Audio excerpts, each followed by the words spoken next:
Nu se întâmplă prea des ca un jucător sau o jucătoare să facă 3 duble greșeli la rând.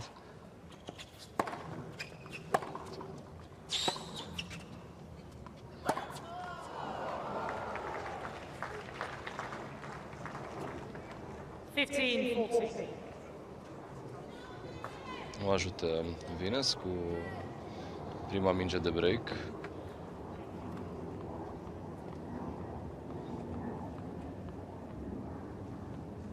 De aceste momente în care Venus nu pare foarte bine intrată în meci, trebuie să profite Patricia, însă are nevoie de serviciu. Iarăși nu intră prima minge.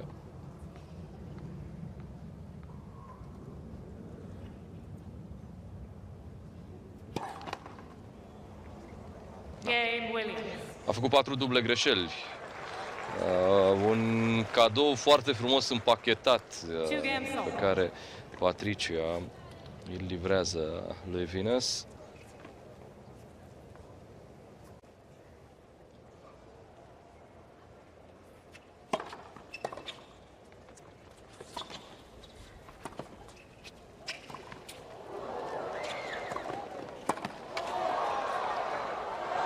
Reușește în cele din urmă Patricia să câștige punctul.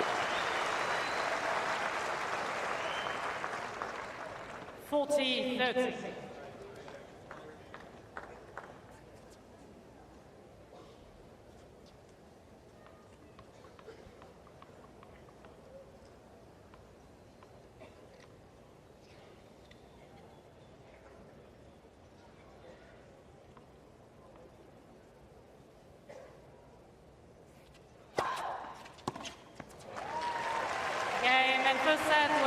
Set câștigat de Venus, care s-a dovedit a fi.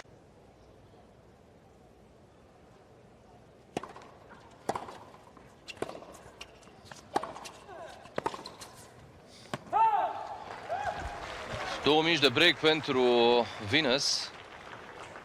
15-40.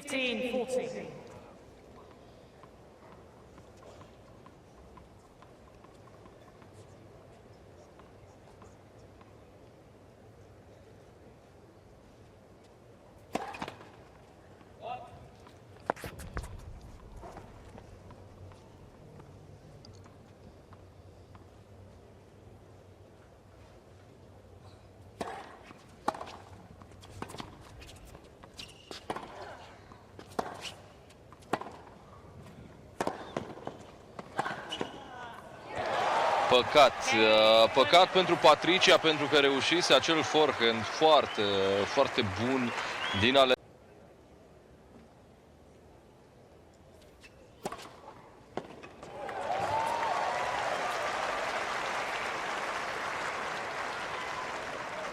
Advantage Williams. Minge de meci.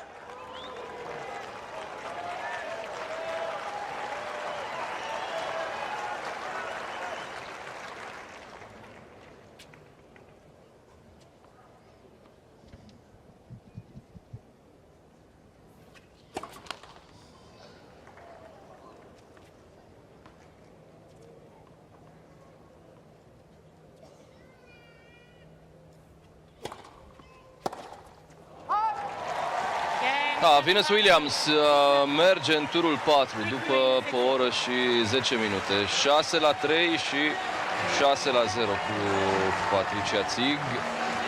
Rămânem fără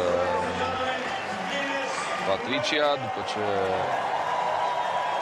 în data precedentă a rămas și fără Sorana, învinsă de Caroline Wozniacki. Ne punem speranțele însă în Simona, care va juca împotriva lui Anett Kontaveit după meciul lui Rafa Nadal cu Filip Kohlschreiber.